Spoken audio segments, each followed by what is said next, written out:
Hello students, so today we are going to perform ISO test.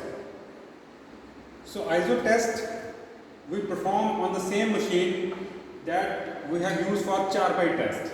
So this is the pendulum type impact testing machine, and to conduct the ISO test we need first of all this machine, then we need a specimen.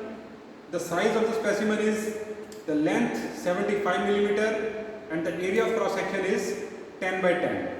I will show you, just see this. So this is a specimen and this is the area of cross section. It's of square area 10 by 10. A notch is prepared.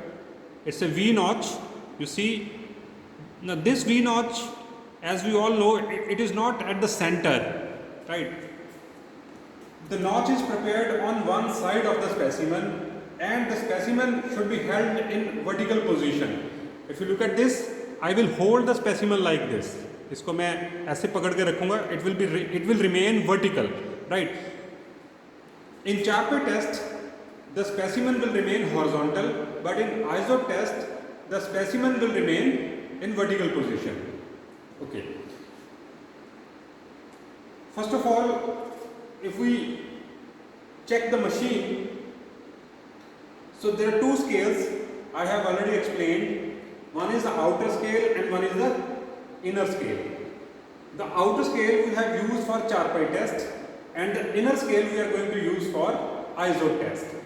The scale is from 0 then up to 164 joule, right?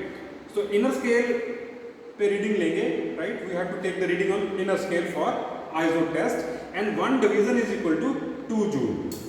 Now first of all, the procedure will remain same.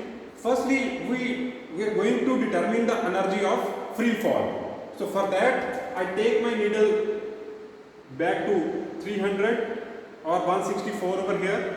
So I take my needle over here and set over here.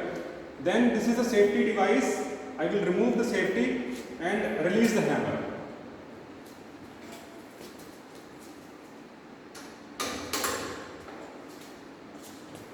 So we remove the safety device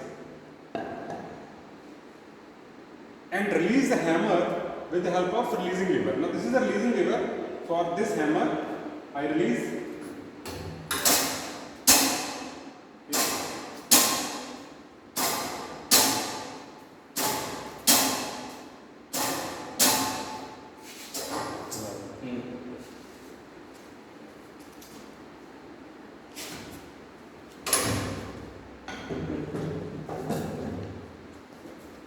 So after free fall of the hammer, right, the needle moved to 0 position. So that means energy of free fall is 164 joule in this case, right? So this is energy of free fall. Now after this, we are going to fit the specimen in the machine in vertical position and notch will be placed on the side of hammer. The hammer will strike on the same side as that of notch. So if you look at this, I will place the specimen like this and the hammer will strike at this position at the top. Okay. Now I fit the specimen in the machine over here, right, in vertical position.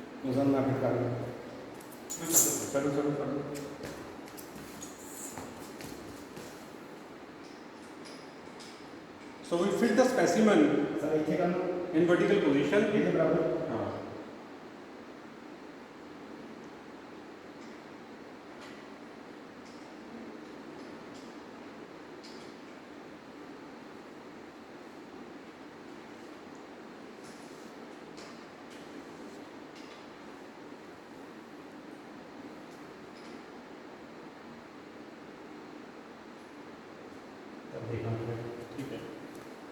Okay, so the specimen is placed in vertical position over here.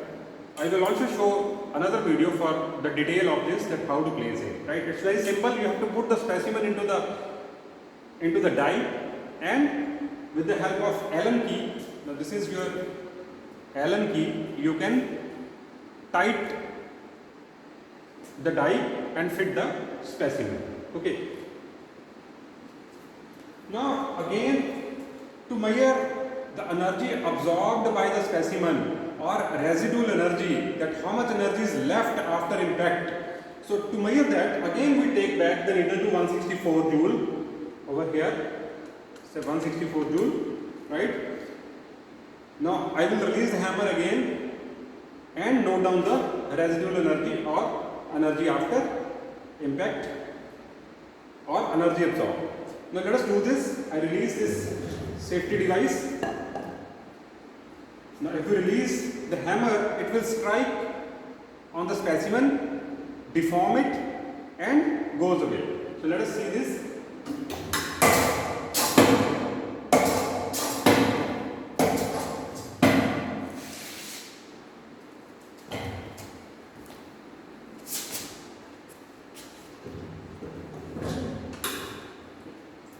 Right?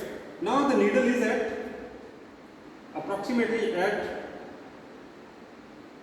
around 102. So needle is at around 102. Right? So this portion from 164 to 102, this is the residual energy.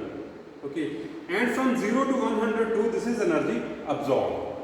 Okay, so reading is 102. So 102 is energy absorbed by the specimen. On the other hand, the rest of the energy, that is 164 minus 102, that is 62 joule. So that is the residual energy of the hammer.